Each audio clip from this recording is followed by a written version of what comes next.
Pierre-Olivier Duval, inspecteur au programme de la conformité des pesticides de Santé Canada. L'étiquette des pesticides fait foi de comment on doit les utiliser et c'est aussi sur l'étiquette des pesticides que vous allez trouver l'équipement de protection qui est nécessaire quand vous préparez votre bouillie de pulvérisation ou encore lorsque vous l'appliquez. Donc, ce qui se retrouve à l'étiquette, c'est vraiment le minimum, l'équipement de protection minimum requis. Alors, si jamais vous voulez en porter plus, libre à vous de le faire, ça va être encore mieux pour votre santé.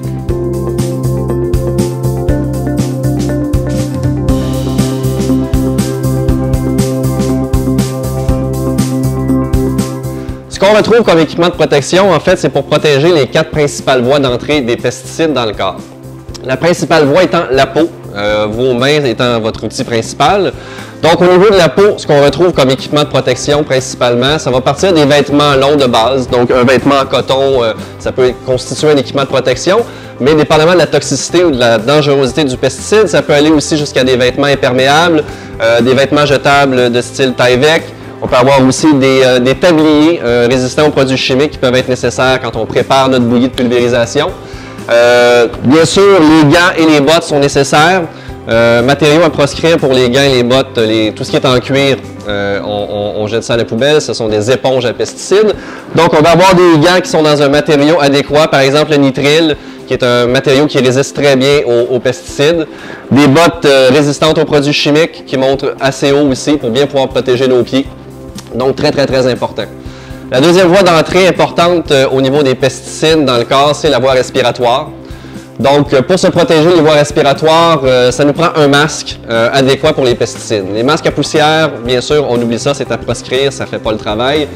Au minimum, ça nous prend ce qu'on appelle un demi-masque à cartouche. Donc ici, on a un demi-masque avec des cartouches qui permettent de filtrer les composés organiques volatiles, donc la partie qu'on peut respirer des pesticides.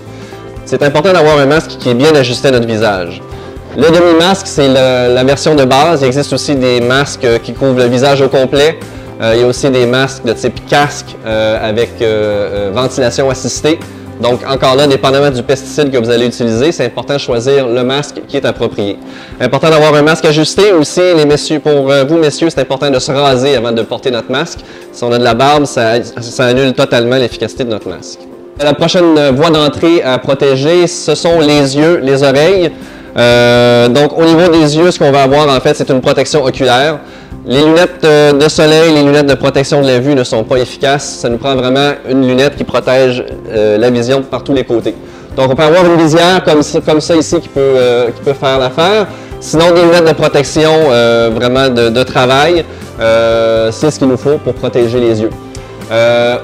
Au niveau des oreilles, bon, bien entendu, ça peut être de porter un chapeau tout simplement. Ça va permettre aussi de protéger la peau au niveau du cuir chevelu.